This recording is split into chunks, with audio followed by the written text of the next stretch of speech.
Hola a todos, bienvenidos nuevamente al eCardio 2020 y la sesión en la que vamos a tratar ahora de la TAVI en pacientes de bajo riesgo, retos y oportunidades.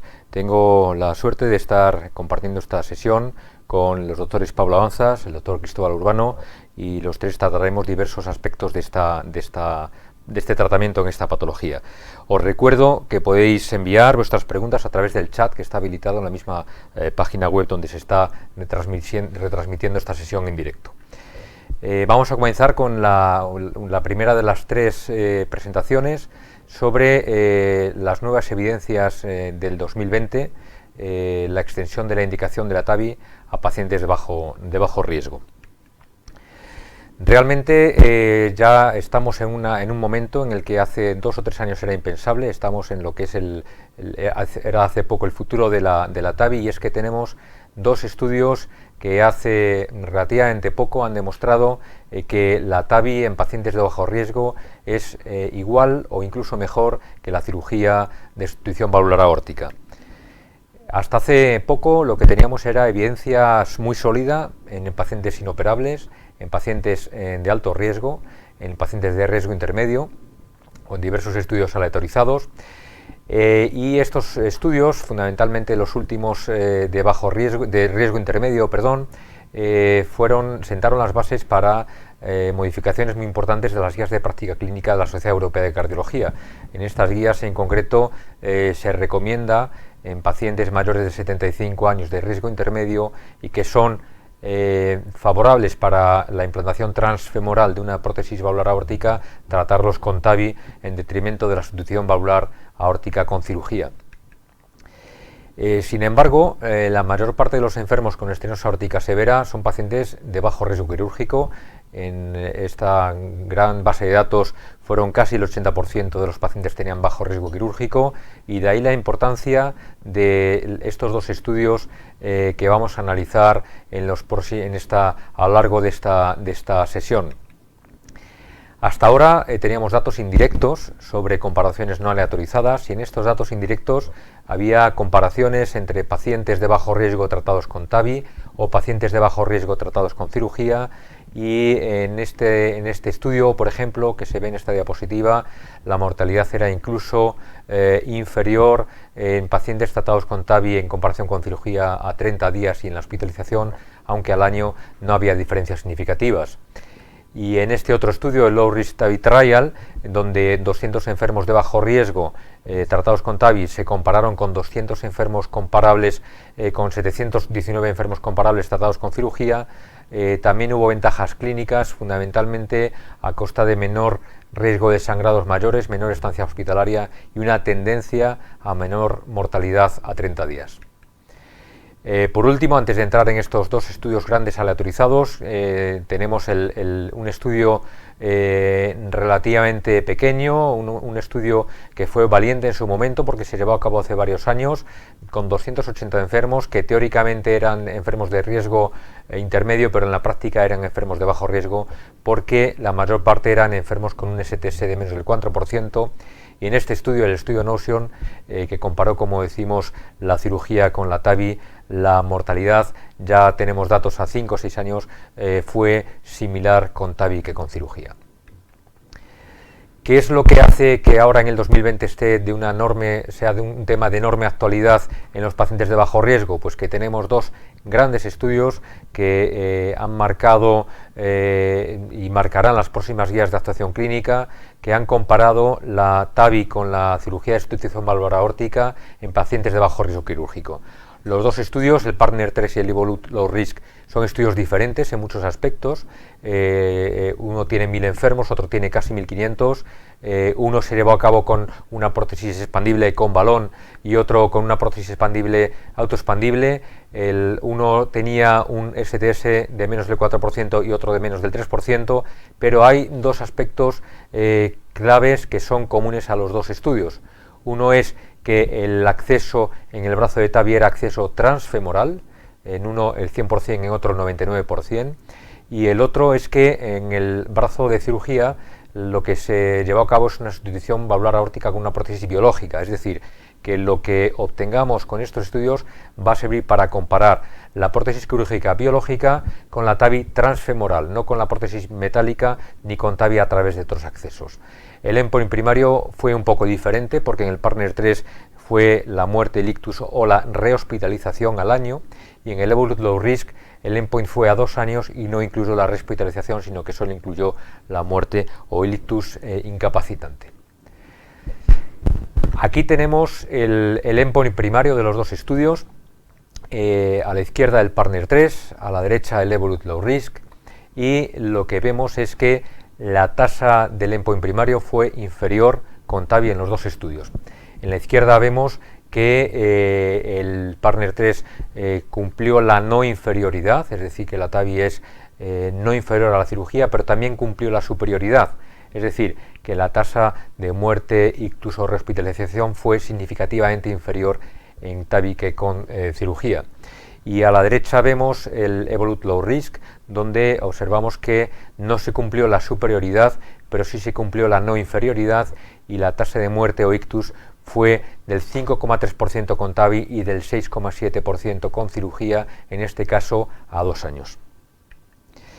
Por tanto, lo que tenemos hasta ahora, antes de entrar en aspectos de más detalle, es que la TAVI en pacientes de bajo riesgo quirúrgico es por lo menos una alternativa a la cirugía, y la pregunta que nos podemos hacer es si este tratamiento es simplemente una alternativa o incluso podemos ir más allá y considerarlo como el tratamiento preferido en enfermos con estenosis aórtica severa y bajo riesgo quirúrgico.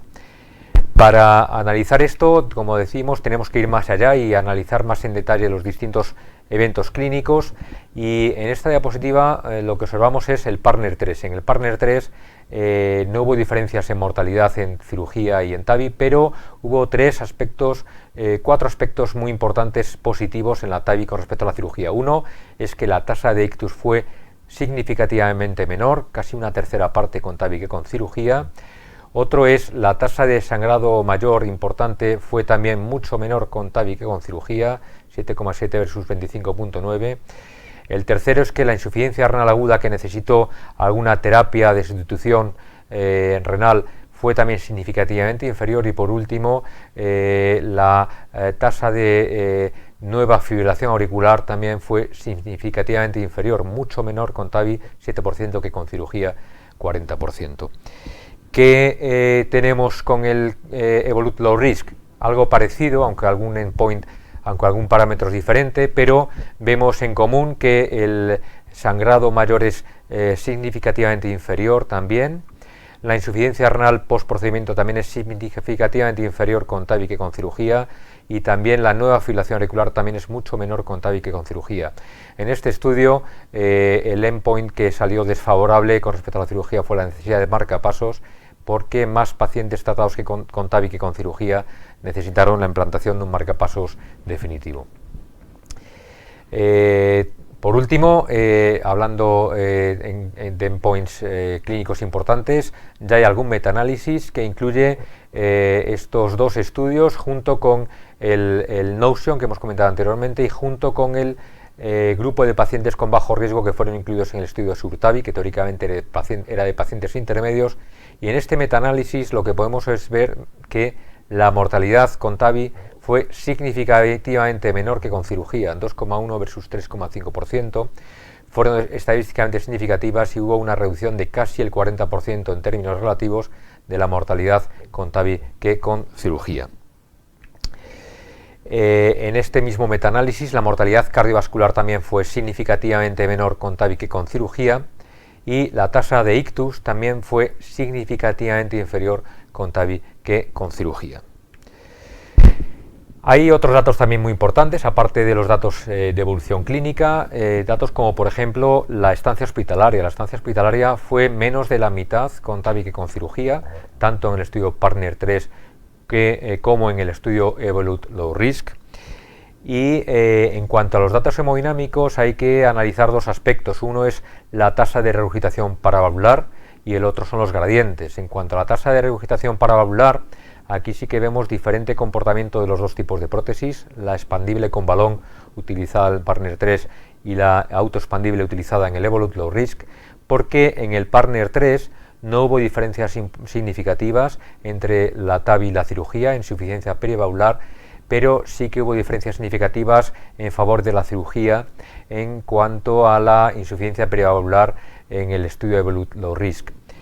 En el otro parámetro hemodinámico importante, que es la hemodinámica, los gradientes, aquí vemos algo que es un poco al contrario que en la regurgitación paravalvular, porque con la prótesis autoexpandible supravalvular Evolut de CoreValve, en el estudio Evolut Low Risk, los datos hemodinámicos fueron más favorables con TAVI que con cirugía, porque hubo menos gradientes con TAVI que con cirugía y más área, y en el Partner 3, por el contrario, no hubo ninguna diferencia significativa entre la cirugía y la prótesis transcatéter expandible con balón.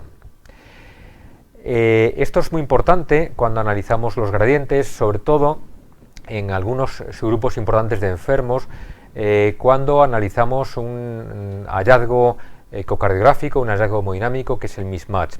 El mismatch que se define como un área efectiva menor de la esperada por la superficie corporal del paciente, y en este sentido, en el caso del Partner 3, no hay diferencias importantes entre la cirugía y la TAVI, es decir, que la tasa de mismatch no es diferente de forma significativa entre las dos alternativas terapéuticas, pero donde sí que hay diferencias importantes es cuando analizamos qué es lo que ocurre con las prótesis autoexpandibles y con disposición supraanular de las válvulas, como es la prótesis utilizada en el Evolut Low Risk, porque con cirugía hubo una tasa muy alta de mismatch en comparación con lo que ocurrió con la TAVI.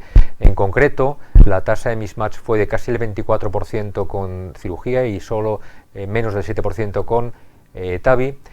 Y si vemos qué es lo que ocurre con el mismatch severo, ocurrió en el 8% de enfermos con cirugía y en menos del 2% de los enfermos tratados con TAVI. Esto, lógicamente, cobra mayor importancia en enfermos que tienen un anillo valvular aórtico más pequeño y en algunos contextos, como por ejemplo la implantación de prótesis valvular aórtica en el contexto de bioprótesis aórticas quirúrgicas degeneradas. ¿Qué ocurre con la calidad de vida? Con la calidad de vida, un hallazgo común en los dos estudios es que la calidad de vida se recupera antes con la TAVI que con la cirugía. La TAVI es una terapia mucho menos invasiva, mucho menos agresiva, tiene una estancia hospitalaria menor, y todo esto va asociado a una recuperación mucho más precoz de la vida normal del paciente. A largo plazo se equiparan, pero teniendo en cuenta que hablamos de enfermos muchas veces mayores, interesa pues que estos enfermos recuperen una vida normal lo antes posible. Por tanto, como segunda parada podríamos decir que la TAVI en pacientes de bajo riesgo quirúrgico al menos es igual que la cirugía, porque tiene al menos la misma mortalidad, si no menor, si tenemos en cuenta el metaanálisis que hemos presentado. En el Partner 3 hubo menos riesgo de ictus, y lo que es común a todos los estudios es que hay menor riesgo de algunas complicaciones importantes como la insuficiencia renal, la fibrilación auricular o los sangrados mayores. Ofrece mejor calidad de vida, ofrece menos estancia hospitalaria, y en cuanto a los datos hemodinámicos, las prótesis expandibles con balón tienen similares gradientes y similar tasa de regurgitación que la cirugía, y la prótesis autoexpandible tiene más tasa de regurgitación pero menores gradientes y por tanto menos mismatch de la prótesis en comparación con cirugía. Por supuesto que puede haber dudas, puede haber todavía algunas limitaciones que habrá que ir aclarando a lo largo de los próximos años. Uno es, por ejemplo, qué ocurre con sus grupos especiales, otro es la tasa de marcapasos, que con algunas prótesis es mayor que con cirugía, y otro muy importante es la durabilidad. La durabilidad será analizada en detalle posteriormente por el doctor Pablo Avanzas, y mencionaremos brevemente algunos de estos aspectos, sobre todo en cuanto a los grupos de especiales no incluidos, dentro de los cuales yo destacaría la prótesis bicúspide, la aorta bicúspide, porque fue excluida de los dos estudios. Y en cuanto a la implantación de también válvulas bicúspides, sabemos que la tasa de complicaciones es un poco mayor que en prótesis, que en válvulas tricúspides, pero la mortalidad a largo plazo no es diferente, y en cualquier caso con las prótesis que han ido mejorando en los últimos años, los resultados han ido mejorando, de tal manera que hoy en día podríamos decir que los resultados de la TAVI en válvula bicúspide son casi equiparables a los encontrados en válvula tricúspide. En cuanto a la necesidad de marcapasos, es un evento que está relacionado con muchos aspectos, depende en gran parte del tipo de prótesis. Hay prótesis con más riesgo de marcapasos que otras, pero también depende mucho de la situación basal del paciente, de las alteraciones de la conducción previa, etcétera, y bueno, pues esto puede ser también un dato que nos puede ayudar a elegir entre un tipo de prótesis u otra. Y luego, ya adentrándonos ya en las conclusiones, antes de presentar nuestras propias conclusiones, diremos las conclusiones de gente que a lo mejor está potencialmente menos sesgada que nosotros, que somos cardiólogos intervencionistas, y podríamos poner la de la doctora Otto, que es una líder de opinión desde hace muchísimos años en el tratamiento de la estenosis aórtica. De hecho, ha dirigido las últimas guías americanas de la estenosis aórtica, y la doctora Otto lo que decía en una editorial que salió en relación al estudio Partner 3 y el estudio de Blood Low Risk es lo siguiente. Lo que dice esta doctora es que el riesgo quirúrgico ya no debe guiar el tipo de tratamiento que debemos indicar, sino que realmente lo que deberíamos tener en cuenta en primer lugar es la esperanza de vida, la durabilidad y por tanto la edad del paciente. Es decir, que por tanto en la mayor parte de los enfermos de más de 70 años, si vamos a pensar en la implantación de una prótesis biológica, sería apropiado, o como primera elección, el tratamiento de este paciente mediante la implantación transcatéter, insisto, transfemoral, porque es la vía que se utilizó en estos dos grandes estudios, y solo plantear otras alternativas como la cirugía cuando la vía transfemoral no es factible. Y teniendo en cuenta estas reflexiones de la doctora Otto, pues las conclusiones de estos dos estudios, yo creo que podríamos decir que la TAVI en pacientes de bajo riesgo quirúrgico no solo es equivalente a la cirugía, sino que debería ser el tratamiento de elección, y siempre recordando que estamos refiriéndonos a TAVI transfemoral en comparación con la sustitución valvular aórtica cuando se utiliza una prótesis aórtica biológica. Con esto concluimos esta presentación. Vamos a continuar. Os recuerdo, como decíamos antes, que tenéis la posibilidad de lanzar preguntas a través del sistema de chat que hay en la pantalla que tenéis donde se está visualizando esta sesión. Estas preguntas las abordaremos cuando acaben las tres presentaciones, y doy paso al doctor Pablo Avanzas, al que agradezco la participación en esta mesa, y el título de su presentación es El reto de la durabilidad, seguimiento y opciones terapéuticas. Gracias, Pablo. Muchas gracias, Raúl y Cristóbal, es un placer estar con vosotros. Yo creo que el tema que me toca a mí, yo creo que he tenido suerte, que es es el tema muy candente, ¿no? Ahora mismo, tal y como siguiendo la presentación de Raúl, que es que estamos bajando el riesgo a pacientes cada vez más jóvenes. Entonces, ¿qué hacemos, no? Ponemos la TAVI, y ¿qué va a pasar en un futuro? Bueno, pues esa es la realidad que ha descrito Raúl, que es que desde el año 2002, cuando se implantó la primera válvula transcatéter, hemos ido bajando el riesgo, y 10 años después pues estamos en unos riesgos muy bajos, y planteándonos incluso en tratar pues pacientes asintomáticos con estenosis aórtica severa, pacientes con estenosis aórtica moderada que tengan insuficiencia cardíaca, incluso insuficiencia aórtica severa.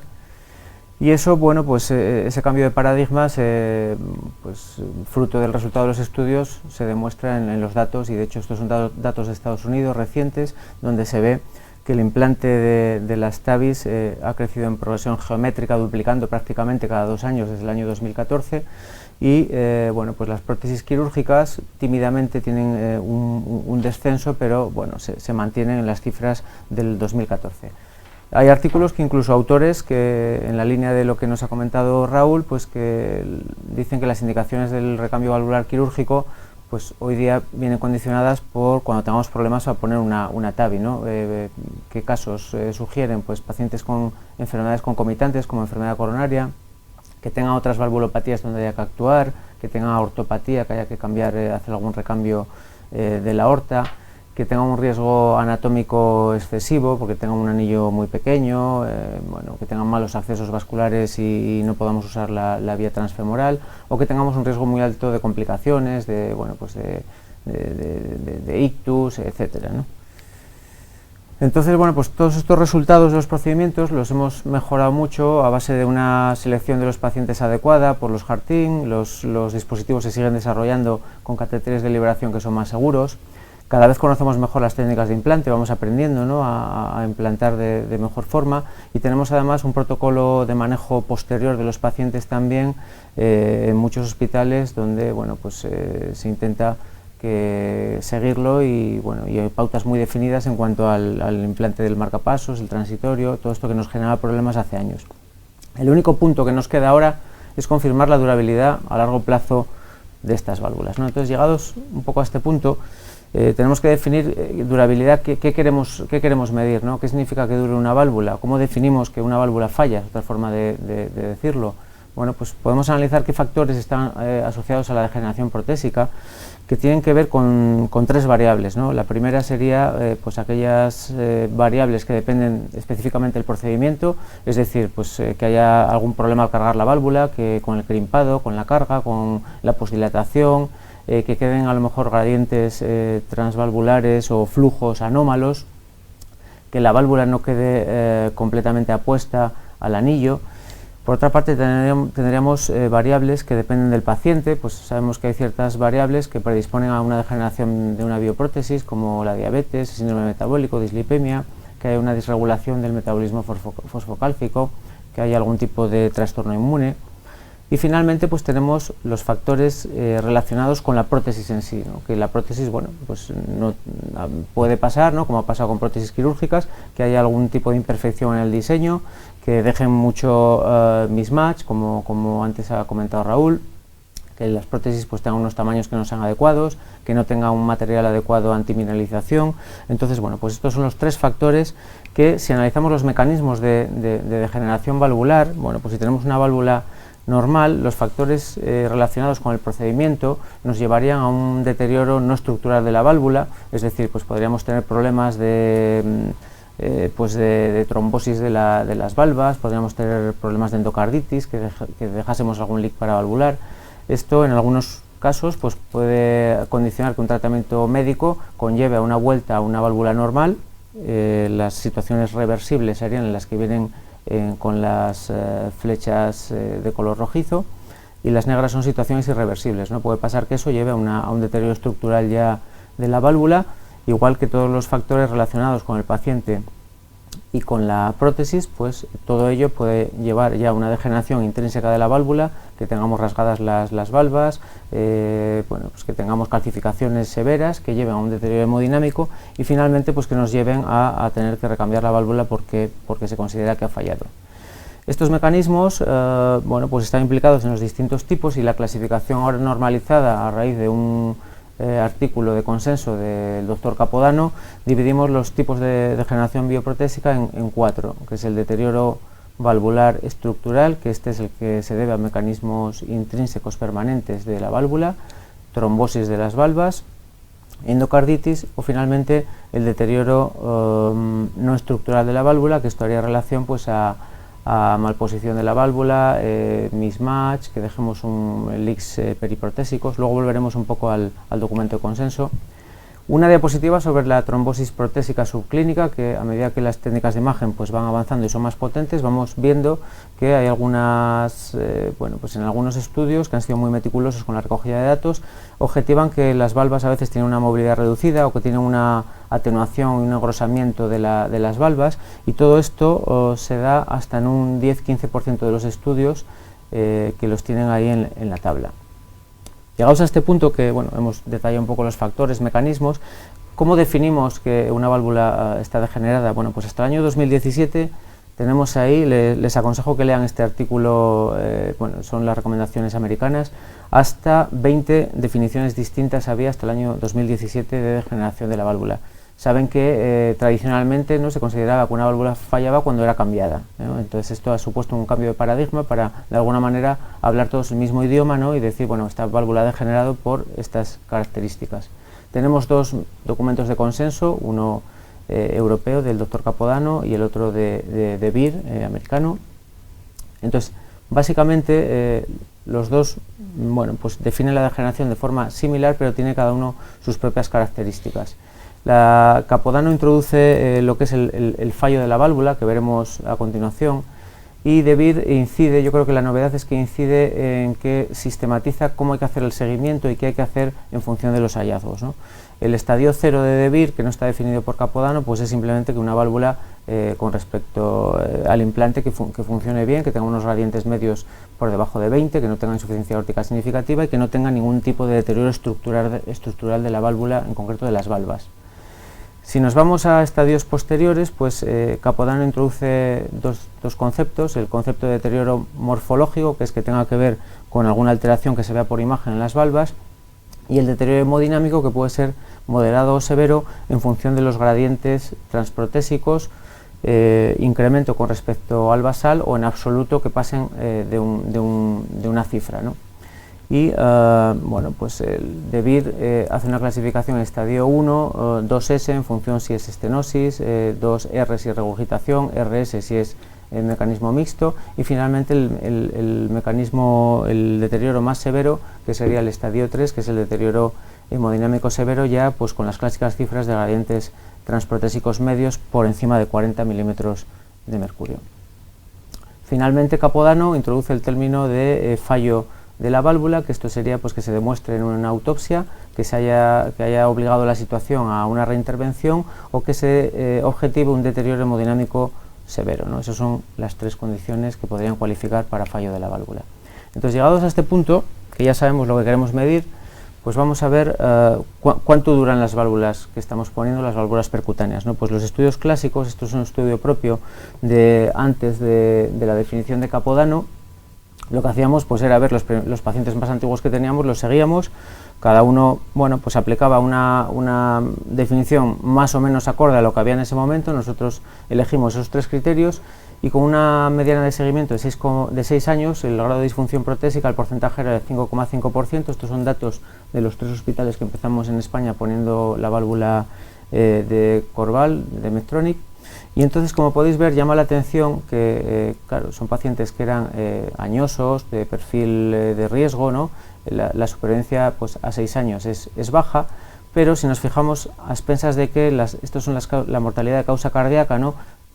Lo que podemos deducir de las dos es que la mayor parte de la mortalidad es mortalidad no cardíaca, ¿no? Entonces aquí ya sale un concepto que es cómo hay que analizar los datos de la durabilidad de la válvula, ¿no? Claro, la muerte es un evento competitivo, en este caso con lo que es la degeneración de la prótesis, porque no nos da tiempo a verlo, ¿no? Un evento compite con otro, ¿no? Y esto también hay mucho en la literatura sobre aplicar qué modelo estadístico tenemos que aplicar. O sea que este modelo, bueno, pues no aplica obviamente a gente más joven. La época post-Capodano, como he denominado ahí, pues tenemos, y yo creo que es la primera conclusión de la charla, que las válvulas que estamos poniendo tienen una duración muy aceptable a 8, 9, 8, entre 8 y 10 años, ¿no? Podemos decir que ahora tenemos datos para decir que estas válvulas, bueno, pues no hay un deterioro significativo a los 8 o 10 años.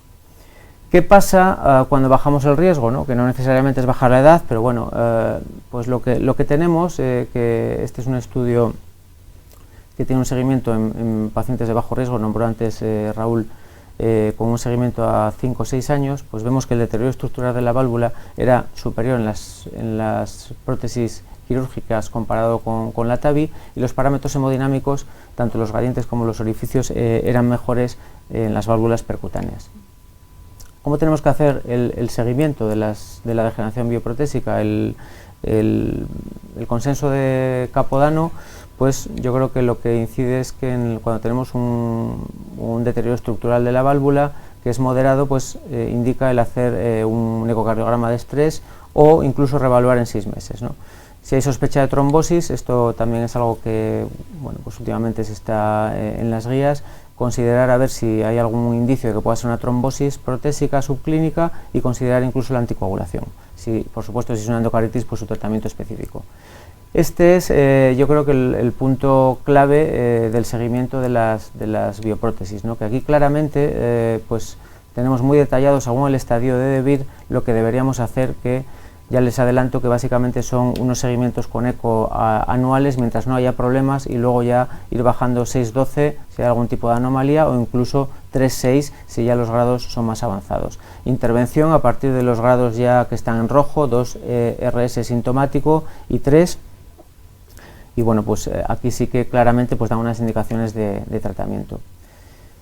Sabemos entonces cuándo tenemos que tratar. Entonces tenemos una prótesis, por ejemplo, quirúrgica, porque ya veremos que la degeneración de la Stabis hay muy poco, porque no ha dado tiempo todavía, ¿no? Prácticamente. ¿Cómo tratamos la degeneración de una prótesis quirúrgica, con TAVI o con cirugía? Bueno, pues estos son datos nuestros de la Mitroflow. Tenemos suerte, entre comillas, que nuestro hospital ha puesto muchísimas Mitroflows.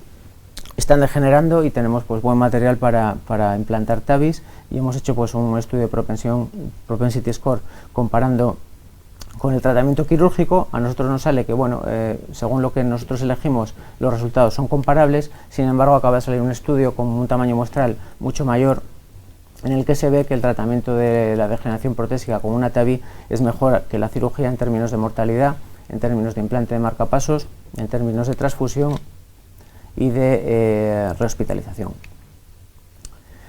¿Qué resultados tenemos cuando a una prótesis quirúrgica le ponemos una TAVI? Bueno, pues los resultados inmediatos, esto es un estudio, también datos nuestros a 30 días, son buenos en cuanto a que se reducen los gradientes y aumenta el orificio efectivo. Pero un punto importante que daría para otra charla entera y que genera mucho debate, y en muchos artículos se pasa un poco de puntillas, es el tema del mismatch, ¿no? Nosotros claramente lo que objetivamos es que si miramos qué pacientes tenían mismatch originalmente, pues ya veíamos que algún grado de mismatch de la prótesis quirúrgica lo tenía hasta el 50% de los pacientes. Después de tratarlos con las TAVIs, pues teníamos un 60%. Quiere decir que la TAVI, bueno, pues el grado de mismatch después de poner la TAVI comparado con antes era muy parecido, ¿no? En relación un poco a los temas de dejar gradientes altos o no después también de implantar una TAVI. ¿Cuál es el futuro? Porque esto es sobre prótesis quirúrgicas, pero claro, dentro de unos años todas las TAVIs que estamos poniendo, si degeneran, ¿cómo las vamos a tratar, no? Si le ponemos otra válvula, ¿qué va a pasar? Bueno, pues no tenemos prácticamente datos, no hay reportes aislados. También a veces todos nos ha pasado, ¿no?, de poner una válvula que no quede en su sitio y haya que poner otra, ¿no?, valve in valve sobre la marcha. Y estos son estudios, muy interesantes donde se plantean distintas opciones, ¿no?, poner una Evolut de 23 en una de 26 o al revés o tal, distintas combinaciones, y analizan un poco los patrones de flujo de cara a ver si se puede sacar algún dato en cuanto a la durabilidad, ¿no? El valve in valve, ¿no?, cuando pase, cuando lo hagamos, conlleva otro tipo de, bueno, pues de consideraciones, que es que sobre todo yo creo que es el acceso a las coronarias, ¿no? Si ponemos dos prótesis, en este caso supranulares, de Corval, y con dos capas de metal, e intentar entrar ahí en las coronarias, ¿no?, pues va a ser francamente difícil, ¿no? Finalmente, pues poner un posible, estos son unos autores, les aconsejo leer este artículo, un posible algoritmo de cómo tratar cuando tenemos un fallo de una prótesis percutánea. Si es por un leak perivalvular, pues tratarlo, y si no, es muy sintomático, pues intervenir. Si tenemos una válvula que tiene una estenosis, excluir que sea una trombosis. Y si la excluimos y bueno, pues llegamos a la conclusión de que está degenerada, poner otra TAVI. Y bueno, pues cuando hay una regurgitación intraprotésica, excluir que no sea una endocarditis. Si es una endocarditis, pues tratarla. Si no va bien, pues no nos quedará más remedio que explantarla. Y si va bien, pues se puede hacer otra TAVI. Es un mecanismo, es un algoritmo de muchos que hay en la literatura, y yo creo que bueno, pues queda un poco el debate abierto. ¿Qué conclusiones tenemos? Bueno, pues que el sueño, yo creo que de Alain Crivier se ha hecho realidad y se ha superado las expectativas, ¿no? Yo creo que nadie se esperaba que en 15 años estemos hablando de tratar incluso pacientes asintomáticos. Los primeros estudios con seguimientos a 8 o 10 años muestran bajos índices de degeneración valvular. Un paso muy importante es la publicación de definiciones estandarizadas sobre lo que es la disfunción de una válvula, para que estemos hablando todos el mismo idioma, saber cómo hay que seguirlas. Y bueno, a día de hoy pues podemos decir que en caso de una degeneración protésica, la TAVI pues podría ser el tratamiento de elección. Todo esto también, bueno, pues puede ser discutible, ¿no? Y bueno, pues yo creo que esto es todo, y muchas gracias. Gracias, Pablo. Y vamos a ir a la tercera y última ponencia de esta mesa. Os sigo recordando la posibilidad de hacer preguntas o comentarios a través de la página del chat donde hay en la página donde estáis viendo esta sesión. Y la última presentación, gracias Cristóbal, el doctor Cristóbal Urbano nos hablará de los leaks paravalvulares y los trastornos de conducción después de la TAVI, y sobre todo incidiendo en qué impacto tienen sobre el largo plazo. Muchas gracias Raúl y Pablo por tener el privilegio de poder compartir esta sesión con vosotros. Bueno, ya lo habéis dicho, Raúl ha explicado que probablemente en las próximas guías de práctica clínica lo que esperamos es que tengamos una indicación potente para poder ampliar el espectro de tratamiento de la estenosis aórtica con TAVI a pacientes de cualquier rango quirúrgico, de cualquier riesgo quirúrgico, y esto se traducirá en que tenemos que tratar pacientes más jóvenes de los que estamos tratando en la actualidad. No hay que olvidar que la técnica que venimos haciendo desde hace más de 10 años pues tiene una serie de limitaciones, sobre todo en las fases iniciales, y que han ido evolucionando. Entre esas limitaciones, dos de las más importantes y que van a ser el objeto de esta charla son los leaks paravalvulares y los trastornos de la conducción. El objetivo, desde un punto de vista dándole un enfoque práctico, es analizar cuál es la trascendencia de estas limitaciones y ver cuáles son los mecanismos y las posibilidades de mejora de los resultados en función de nuestra capacidad de implante y de previsión de estas dos complicaciones. Empezando por los leaks paravalvulares, bueno, en esta diapo podéis ver cuáles son las tasas de leak paravalvular moderado o severo post-intervención según el modelo de válvula implantada, incluyendo las válvulas quirúrgicas. Son datos de los estudios más recientes en pacientes de bajo riesgo quirúrgico, donde las tasas de las prótesis quirúrgicas son bajitas, como conocemos, por debajo del 1%, pero que ya en algunos modelos de prótesis, como la que compitió con la cirugía en el PARTNER 3, en este caso la SAPIEN 3, pues está en unas tasas muy similares. Algo mayores son, como ha explicado Raúl antes, las tasas con la autoexpandible Evolut Pro en el Evolut Low Risk, y como paradigma de prótesis con otro mecanismo de liberación, en este caso una liberación mecánica, pues he querido poner los resultados de Lotus Edge, que tiene resultados cercanos a cero, con obviamente alguna repercusión negativa que sería cuestión de analizar en otra charla aparte. Lo que quería mostrar con esta diapositiva es que en el momento actual las tasas de leak paravalvulares, con los nuevos desarrollos de estos faldones que se le han implantado tanto a Evolut Pro como a SAPIEN 3, que son las dos reinas del mercado, pues han hecho que evolucione positivamente las tasas de leak paravalvulares. Y esto, poniendo el ejemplo de la gama SAPIEN, el hecho de poner este faldón ha implicado que pasemos de unas tasas en torno al 12%, incluso hasta el 24% en los ensayos PARTNER 1 y PARTNER 2 con pacientes de riesgo alto y riesgo intermedio, hasta cifras muy bajas, por debajo del 5% en los primeros ensayos, en los primeros registros con SAPIEN 3, y que cuando analizamos, como ya ha dicho el doctor Moreno, el PARTNER 3 con la SAPIEN 3 como principal válvula implantada, estamos hablando de que las cifras están por debajo del 1% tanto a los 30 días como al año, sin haber diferencias significativas en el caso de leak paravalvulares de grado moderado o severo con respecto a la cirugía. No pasa eso con el leak paravalvular leve. Sí que es cierto que en el PARTNER 3 y así como en el Evolut Low Risk, la tasa de leak paravalvular leve era un tercio superior en la TAVI frente a la cirugía. La cuestión será ver qué repercusión, si ese leak paravalvular leve tiene repercusión o no en la evolución clínica de nuestros pacientes. Una de las cuestiones es, para poder abordar el tema, es saber cómo hay que cuantificar la insuficiencia aórtica. Desde el punto de vista, somos hemodinamistas, desde el punto de vista hemodinámico, uno de los parámetros que vemos y a los que creo que es importante que conozcáis es la repercusión hemodinámica de la prótesis que hemos implantado, y para eso tenemos una cuantificación que es el índice de regurgitación aórtica, que realmente lo que hace es evaluar el pinzamiento o la diferencia diastólica que queda después del implante de la TAVI.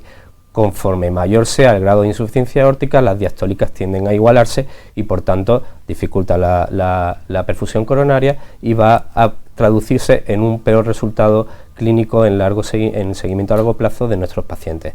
Se ha establecido el límite de 25 como un mal resultado en el caso de la evaluación por curva hemodinámica. Otro punto que tenéis que fijaros cuando evaluéis las curvas de presión es si tiene incisura dícrota tras el implante. Muchas veces cuando tenemos una insuficiencia aórtica importante perdemos esa incisura dícrota, y tanto la diferencial diastólica como la incisura dícrota son dos puntos a evaluar por parte del hemodinamista que implanta la TAVI. Sin embargo, el patrón oro sigue siendo la eco para la valoración de la tasa de regurgitación. Estos son los criterios de la ASE que se establecieron a partir del partner 1, y en el que la evaluación hay que hacerla según esta recomendación en el eje corto y evaluando cuál es el porcentaje de jet circunferencial que afecta el leak paravalvular. Cuando tenemos un jet circunferencial menor del 10%, la calificamos de leve.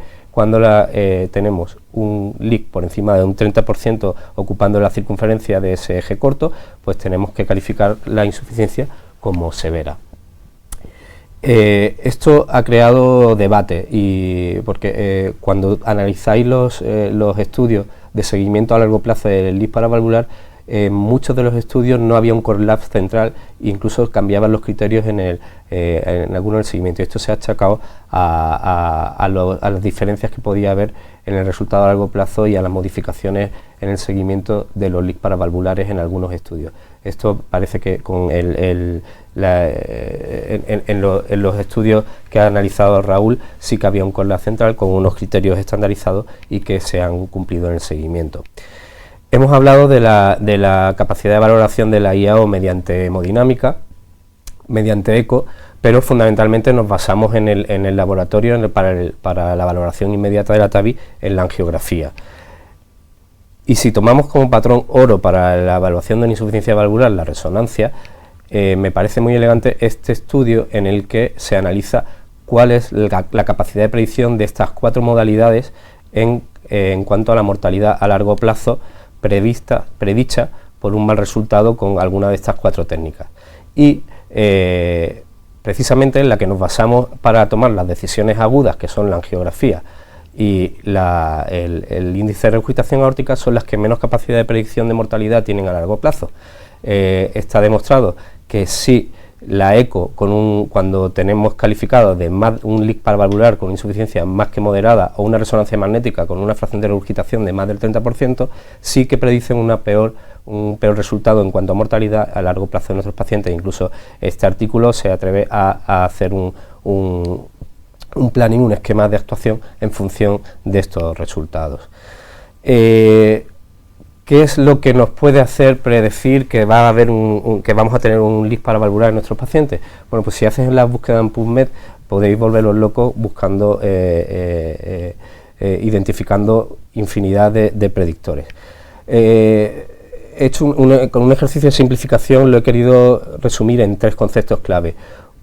La mayor parte de los leaks paravalvulares se producen porque hay una aposición incompleta por una infraexpansión de la prótesis, bien porque hay un patrón de calcificación que impida la expansión, o bien porque hay una excentricidad del anillo exagerada o una discordancia entre el anillo y el tracto de salida que haga que la expansión no sea correcta. El segundo punto crítico es que nos hayamos equivocado de tamaño, que hayamos infraestimado el tamaño de la prótesis, o bien que la hayamos implantado a una profundidad incorrecta, ya sea demasiado alta o demasiado baja en función del modelo de TAVI. Cuando nos enfrentamos a un paciente, el patrón oro tiene que ser el TAC.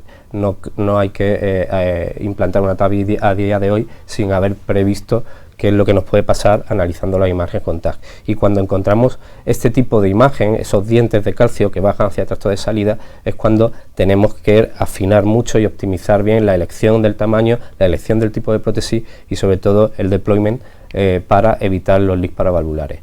Cuestión aparte son las prótesis bicúspides, que requerirían una sesión aparte completa, pero en cuanto al tamaño, sí que tenéis que tener en cuenta que hay que buscar un equilibrio entre el sobredimensionamiento para evitar el leak paravalvular y la capacidad de ruptura que tienen ciertas prótesis, sobre todo las expandibles con balón. Se estima que un sobredimensionamiento entre el 10 y un 15% sería óptimo para evitar una rotura de balón y sí evitar un leak paravalvular de grado moderado o severo. Los patrones de cómo se puede producir el leak, pues los tenéis resumidos en esta imagen clásica, en la que puede haber un foco de calcio que impida que ejerza una fuga en un punto puntual, que generalmente suele ser esos dientes que hemos visto en el TAC, bien porque hayamos puesto la prótesis demasiado alta y tengamos una fuga a 2 niveles, o incluso circunferencial más completa cuando tenemos un implante muy bajo.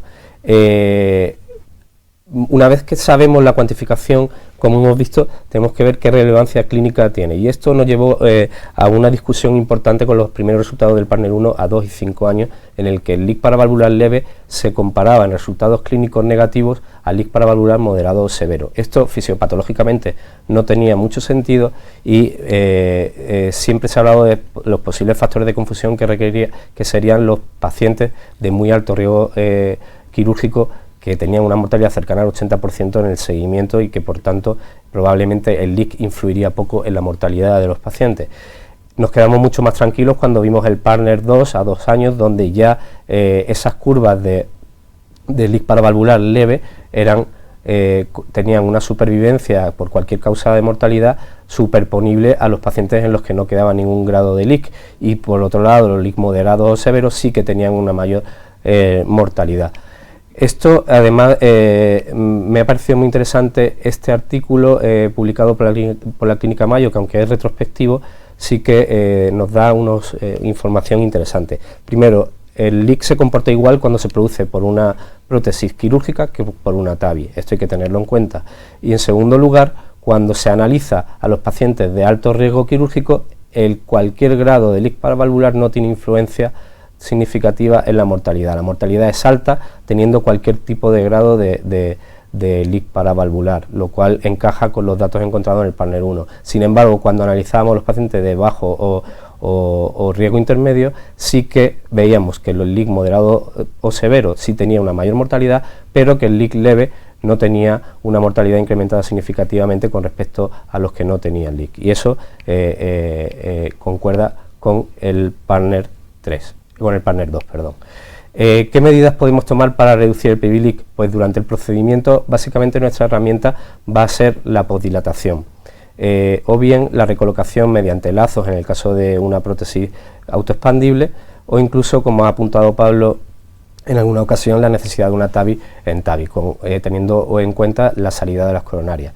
Y tras el procedimiento tenemos que tener en cuenta cuál es la situación clínica del paciente. Tenemos la opción de cerrarlo de forma percutánea, como en este caso publicado por Nacho en la Revista Española de Cardiología, por Nacho Cruz, o en un caso como el que tuvimos nosotros, en el que por una migración de la prótesis tuvimos este leak que el paciente tenía un índice de regurgitación bueno, pero al año de seguimiento el leak había empeorado, la función empezó a decaer y decidimos tratarla con una prótesis Edwards dentro de la Evolut con un buen resultado. Otro capítulo pasamos al capítulo de los trastornos de la conducción. Entre los trastornos de la conducción también hay diferencia de clase según la prótesis implantada, y aquí sí que hay diferencias significativas. Como ha dicho Raúl antes, en el Evolut Low Risk el 17% de los pacientes requirió un marcapasos frente a un 4% de cirugía. Sin embargo, como veis, para cualquier modelo de TAVI, la evolución en el tiempo ha ido mejorando las tasas de marcapasos que han ido necesitando los pacientes en cada uno de los estudios que se han ido publicando con las nuevas generaciones de prótesis, y esto es común a todas las prótesis. Sin embargo, los mejores resultados los está teniendo el modelo de SAPIEN 3 en el escenario de bajo riesgo, donde las cifras son comparables entre la cirugía al año, donde no había diferencia significativa en la tasa de implante de marcapasos, pero sí que había diferencia significativa en la aparición del bloqueo de rama izquierda de novo. Por contra, en la cirugía, como apuntó Raúl anteriormente, hasta un 40% de los pacientes presentaba fibrilación auricular frente a un 8%. Cuando analizamos qué repercusión tiene esto a largo plazo, vemos que en los primeros 30 días el implante de marcapasos protege de la muerte súbita y hace que no se separen las curvas en cuanto a mortalidad, pero a largo plazo, si veis, convergen la necesidad de marcapasos y el bloqueo de rama izquierda de novo en los que estos pacientes tienen una mayor mortalidad con respecto a los pacientes en los que no se producen estas alteraciones de la conducción. Y para más INRI, además, el beneficio en fracción de eyección que conseguimos quitando la estenosis aórtica lo perdemos cuando tenemos una de estas dos complicaciones, la necesidad de un marcapaseo en ventrículo derecho o la aparición de un bloqueo de rama izquierda. Se ha escrito mucho sobre esto, a favor y en contra, y recientemente se ha publicado un metaanálisis que recoge los artículos más influyentes, con mayor peso científico. Y el grupo de Rhodes pues, ha publicado que realmente el bloqueo de rama izquierda de novo produce un aumento de la mortalidad global y un aumento de la mortalidad cardíaca, así como de la necesidad de marcapasos. Por su parte, la necesidad de marcapasos hace un efecto deleterio y produce un aumento de mortalidad por cualquier causa y de ingresos por insuficiencia cardíaca. Sin embargo, como hemos dicho, pues reduce la mortalidad cardiovascular a expensas de disminuir la muerte súbita en los primeros 30 días. El mecanismo anatómico por el que se producen estas alteraciones de la conducción lo podemos encontrar también en el TAC. Y en el TAC podemos ver cuál es la longitud del septo membranoso, que es la estructura por la que aflora el haz de His y se divide en la rama izquierda y la rama derecha, y es en función de la penetrancia, de la penetración que tengamos con la TAVI en este septo membranoso, lo que va a producir una afectación o no del His. Y en este sentido podéis entender que la longitud de ese septo, que no es algo aleatorio, sino que cada uno nace con la longitud del septo que tiene y no es algo modificable, es uno de los predictores anatómicos más potentes. Y como predictor clínico, el más potente de todo es la existencia de un bloqueo de rama derecha previo u otro trastorno de la conducción avanzado.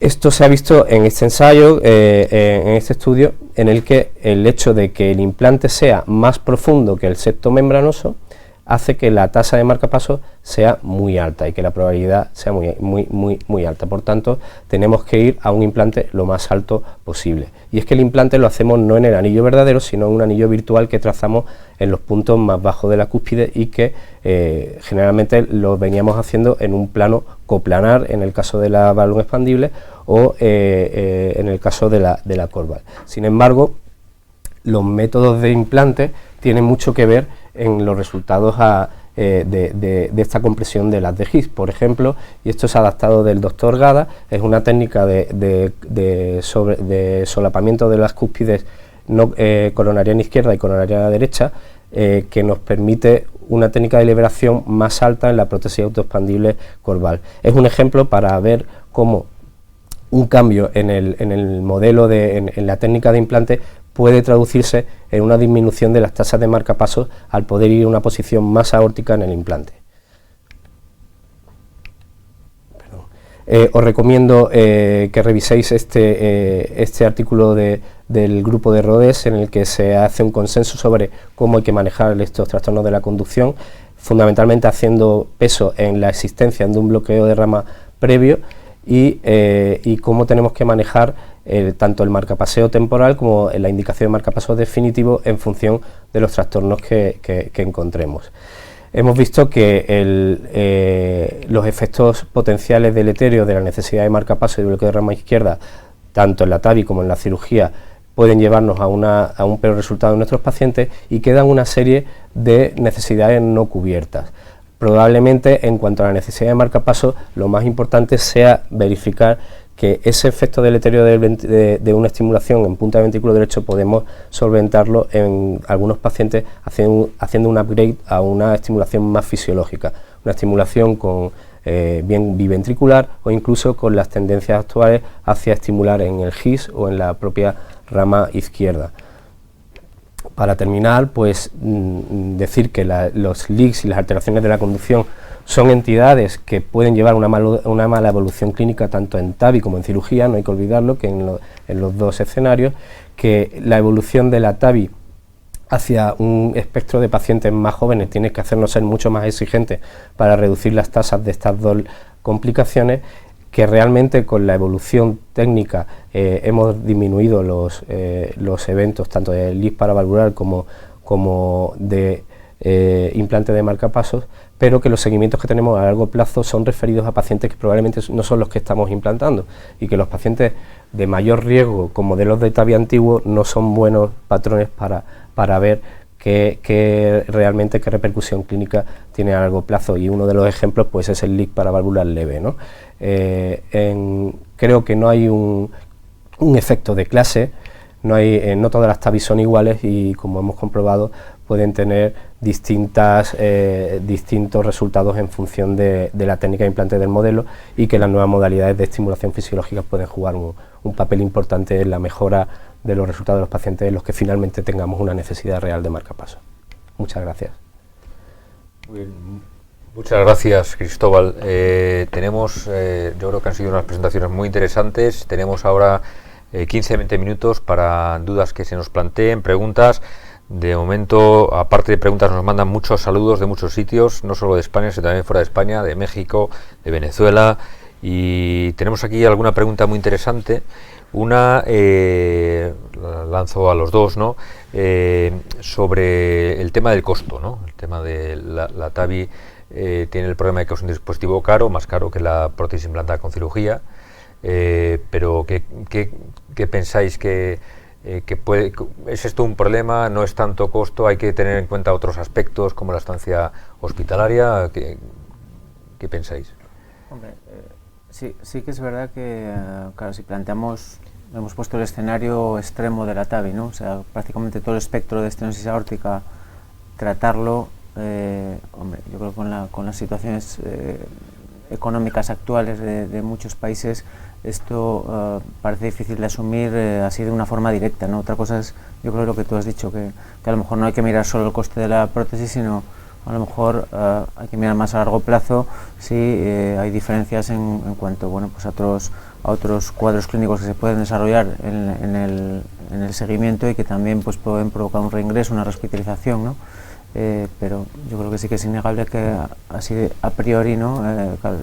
Esperemos que bajen también los precios, ¿no?, de las válvulas, y que con esto pues se pueda compensar un poco. Yo creo que depende también un poco del sistema sanitario, ¿no?, de cada sitio, ¿no? Por ejemplo, probablemente en España sea distinto que en América, y hay que tener en cuenta el costo de cama en UCI, la estancia hospitalaria, sobre todo si en pacientes de bajo riesgo somos capaces de instaurar definitivamente un programa de fast track de corta estancia. Probablemente el coste estimado creo que estaba en torno a 3.000 euros al día de una estancia en UCI. Pues si tenemos en cuenta que una estancia posoperatoria ronda generalmente lo de entre 5 y 7 días de una cirugía que vaya bien, podemos empezar a tener en cuenta otras cosas aparte del coste puro de la prótesis, que indudablemente estoy con Pablo en que si queremos expandir a todo el espectro tienen que bajar. En este sentido, que tiene que ver indirectamente con el coste, ¿cómo ha cambiado desde el principio hasta ahora el procedimiento TAVI? Primero era muy agresivo, ahora ¿cuánto porcentaje de enfermos es con anestesia general? ¿Cuánto sedación? ¿Cómo habéis visto este procedimiento, el avance del procedimiento minimalista que decimos, ¿no? ¿Cómo, vuestra experiencia de vuestros dos hospitales? Bueno, nosotros desde el principio teníamos un porcentaje prácticamente por encima del 95% de sedación. Nosotros no intubamos. Sí es cierto que no utilizábamos, había grupos que utilizaban por defecto el ETE, al principio, estoy hablando de hace 10 años. Nosotros empezamos sin ETE y por tanto nos permitía hacer sedación. Sí es cierto que hay incluso compañeros que no utilizan los servicios de un anestesista, simplemente se ha convertido en un procedimiento más que lo llevan enteramente ellos y que facilita el acceso del paciente, ¿no? Que no estás coartado por la necesidad de anestesia. Yo creo que todo lo que sea con seguridad y analizando bien el riesgo del paciente, puedes permitirte ir a abordajes minimalistas con estancias cortas, con la necesidad de marcapaso posterior, dependiendo de la prótesis, de las condiciones del paciente. Pero yo creo que debe ser el camino de ir acortando y simplificando el procedimiento. Sí, la verdad es que nosotros desde el principio, claro, que ha sido un cambio radical, ¿no? Al principio sí que era, bueno, era una técnica que no conocíamos, bueno, era con anestesista, incluso los primeros casos con intubación, luego ya pues progresivamente como comentaba Cristóbal, pues vas cambiando, ¿no? Y primero luego sedación con anestesista, y realmente nosotros ahora solo hemos hecho un protocolo consensuado con ellos y solo requerimos un poco de su asistencia para casos muy concretos, ¿no? Pues a lo mejor enfermos muy respiratorios. Bueno, hay una serie de parámetros que si un checklist que si lo cumple pues los hacemos nosotros, y si no pues los avisamos. Y luego otro tema también, es verdad que ha cambiado mucho incluso en el tema del marcapasos, ¿no? Ahora con la estimulación con guías, si ves que no tiene trastorno de conducción basal, pues a lo mejor ni siquiera pones un marcapasos transitorio. Pero bueno, es verdad que nunca hay que bajar la guardia, ¿no? Que no hay que perderle respeto al procedimiento. Y a mí ahora, yo creo que lo que más me preocupa son las complicaciones vasculares, realmente. Cuando no hay ninguna complicación gorda, ¿cuál es el tiempo medio que tardáis más o menos de piel a piel, ¿no? Desde que se empieza a pinchar al enfermo hasta que cerráis, más como una estimación, ¿no? Hablando un poco de la simplificación que ha habido ahora, ¿cuánto diríais más? Así un poco así a grosso modo. Desde que hemos empezado a utilizar el dispositivo Manta, la verdad es que hemos notado una disminución de complicaciones y una disminución de tiempo. Podemos estar en media hora. Media hora. Más o menos. Sí, media no, hora. Sí, impensable hace claro. Al principio, ¿no? Otra pregunta que nos lanzan tiene que ver con la enfermedad coronaria de los enfermos que van a TAVI, ¿no? ¿Se deben revascularizar, no se deben revascularizar? ¿Cuándo? Y si tiene algún papel la guía de presión en estos enfermos. ¿Quién empieza? En guías clínicas sería lesiones proximales, ¿no? de más del 70-80%, pues esa sería la indicación. Me parece muy buena pregunta, porque yo a veces incluso me lo planteo, ¿no? Enfermedades coronarias a lo mejor muy extensas, con buenos vasos distales, ¿no? Que no solo sea a lo mejor una lesión focal proximal, que sean las tres coronarias, y además, o sea, que si nos olvidamos de la valvulopatía aórtica, ¿no? Ese enfermo con esa enfermedad coronaria, que muchos de nosotros a lo mejor lo mandamos a revascularización quirúrgica. Eso a mí sí que me entra en cierta duda. Y de hecho, cuando has hecho la presentación, Raúl, que he visto que había una diapositiva que excluía según el syntax, ¿no? Me ha venido un poco sí. A la cabeza el tema este, ¿no? Entonces yo creo que bueno, que sí que al principio éramos a lo mejor más restrictivos, pero ahora yo creo que nos vamos relajando pero bueno, es un buen punto, ¿no? Pacientes con syntax alto, ¿qué hacemos con ellos? En función también del riesgo, ¿no? Totalmente de acuerdo. En cuanto al timing de hacerlo antes, nosotros por lo general preferimos hacerlo antes. Si el paciente, a no ser que sea una situación en la que sea crítica, incluso si es crítica, podemos optar por una valvuloplastia aórtica concomitante a la revascularización coronaria y darnos tiempo primero a pasar la fase de complicaciones agudas del stent y programar en un segundo tiempo la TAVI, más que poner la TAVI primero y luego hacer un acceso coronario. En algún procedimiento en el que el paciente iba muy justo, sí que lo hacemos concomitante, pero siempre tratando primero la coronaria, y si no hay mucho gasto de volumen de contraste, pues hacemos la TAVI sobre la marcha. Pues nos hacen otras dos preguntas, una prácticamente la hemos respondido, pero en 10 segundos podemos concretar. Nos preguntan cuál es la media de ingreso completo como medio si no hay complicaciones de una TAVI, si un enfermo que no se complica, la media de días en el hospital. Pues a lo mejor 3 días o así, ¿no? 3 días. Nosotros tenemos 4 días. 4 días, muy baja en cualquier caso, ¿no? Días.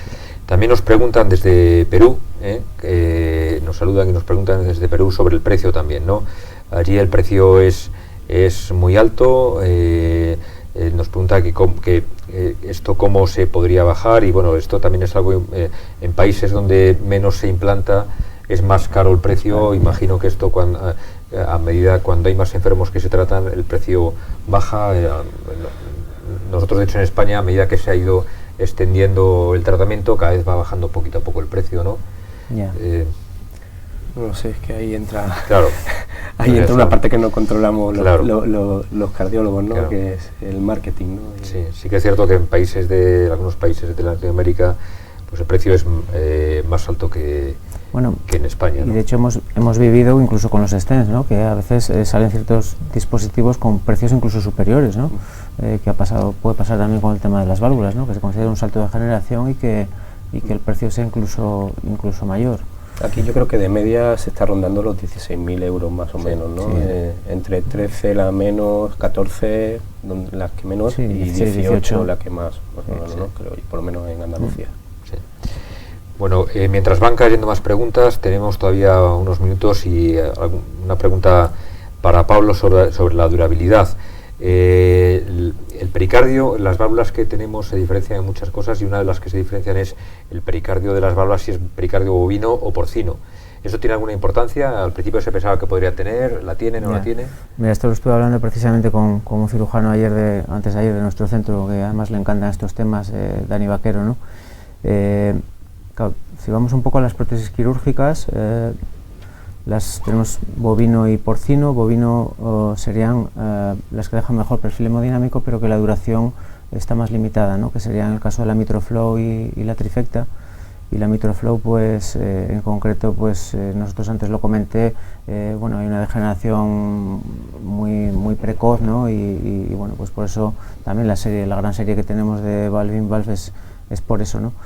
Y luego están las de pericardio porcino, ¿no? Que bueno, que la durabilidad en principio, incluso con los injertos porcinos, es esperable, es mayor, pero el perfil hemodinámico es menor, ¿no? Es peor. Entonces, bueno, y también podríamos enlazarlo también con los temas de mismatch, ¿no? Que es un tema muy interesante y que también, bueno, pues hay bastante confusión, ¿no? El tema que hacemos, ¿no? Cuando quedan gradientes altos, o incluso de las definiciones, pues podemos ver que la de Capodano, ¿no? Con gradiente más de 40 ya se considera degeneración. Eso sí es un mismatch. Hombre, el mismatch no se mide por gradiente, pero bueno, si el orificio, si tenemos un mismatch, probablemente tengamos gradientes altos, ¿no? Es un tema, yo creo, también muy interesante para investigar, ¿no? De hecho, yo creo que también esto se ha escenificado en el Partner 3. Los cirujanos han puesto prótesis más grandes que las que venían poniendo, ¿no? Tamaños de anillos más grandes. Y hay gente que aboga por el cracking, ¿no? Por la rotura para intentar disminuir un poco el mismatch, ¿no? Sí. Con algunos riesgos, pero bueno, es otra opción. Lanzan aquí otra pregunta, literalmente dice: ¿cuál es la experiencia en vuestros centros respecto a las complicaciones vasculares?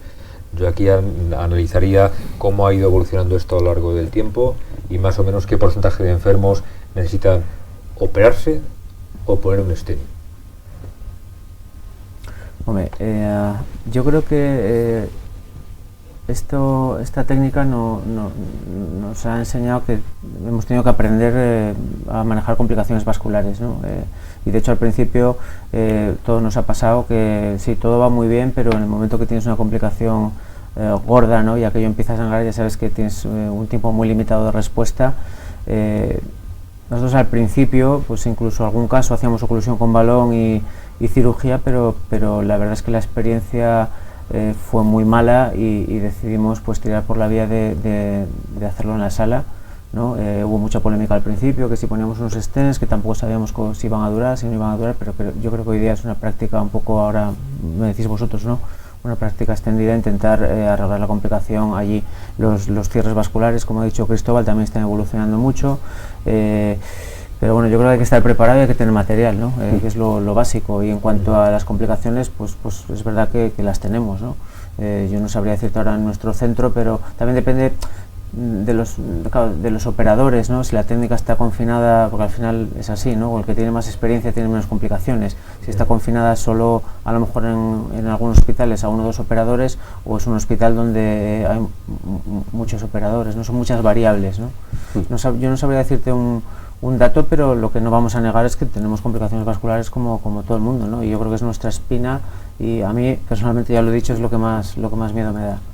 Sí, sí. Nosotros un poco igual. Las primeras complicaciones graves que tuvimos, pues 2 pacientes los mandamos abajo a quirófano. Las siguientes que tuvimos, los que necesitaron cirugía, lo hicimos en sala, se hizo en sala. Sin embargo, tengo que decir que la mayor parte de las complicaciones la solventamos con un inflado de balón prolongado y una compresión. Por lo general, nosotros intentamos, sí que es verdad que intentamos evitar el implante de stent cuando es de la flexura hacia abajo, de la circunfleja hacia abajo. En la ilíaca no hay problema, pero hacia abajo lo intentamos evitar. Sin embargo, bueno, ha habido incluso casos que la reparación quirúrgica ha necesitado después un implante de stent sobre la reparación quirúrgica, es decir, que tampoco es la panacea, te saca de... Lo que sí es clave es tener protegida la pierna contralateral, porque esto se te va a un paciente en 5 minutos cuando tienes un sangrado. Y creo que la evolución tanto de los cierres como de la experiencia de los operadores, es totalmente de acuerdo en que es operador dependiente, como la capacidad de respuesta pues es fundamental. Yo creo que es uno de los puntos en los que cada vez nos atrevemos más, y también abogo por lo mismo que al análisis del TAC del anillo hay que añadirle el de las piernas. Es fundamental para saber qué te vas a encontrar y estar preparado con todo, conocer el material y poder disponer de ello. Una pregunta para Cristóbal. Un paciente le ponemos una válvula, queda muy bien, pero hace un bloqueo de rama izquierda. ¿Qué hay que hacer? Porque eso siempre es una inquietud. El enfermo, ¿cuántos días tiene que estar vigilado? ¿Le pones en una cama con telemetría? ¿No hace falta? ¿Le haces un holter? ¿Qué habría que hacer? Bueno, esta pregunta os recomiendo que veáis el documento de consenso de manejo, porque ahí te clasifica a los pacientes en 5 grupos en función de las características clínicas previas, y fundamentalmente lo que te va a marcar el qué hacer es si tenía un bloqueo de rama derecha previo o un trastorno de la conducción importante previo, porque el riesgo de bloqueo, de avance hacia bloqueo completo con la aparición de un bloqueo de rama izquierdo de novo es muy alto, y por tanto ahí se recomienda implantar un marcapaso definitivo en las primeras 24 horas si el paciente ya tenía un bloqueo de rama derecha directo. En cualquier caso, la aparición de un bloqueo de rama izquierdo te obliga a tener un marcapaso transitorio por lo menos las primeras 24 horas y estar monitorizado. En este documento el único escenario en el que contempla para quitar el marcapaso transitorio es que no haya bloqueo de rama derecho previo y que no haya un trastorno de la conducción importante durante el procedimiento. Entonces,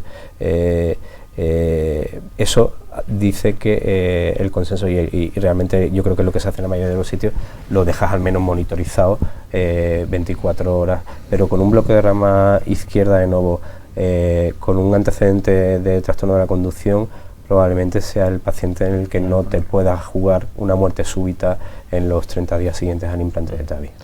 Muy bien, pues yo creo que podríamos estar mucho tiempo con más preguntas discutiendo, pero yo creo que hay que llegar al final. Gracias a Pablo, Cristóbal, gracias a todos los que nos habéis acompañado. Esperamos que hayáis disfrutado por lo menos, incluso también aprendido. Y nada, gracias y hasta la próxima.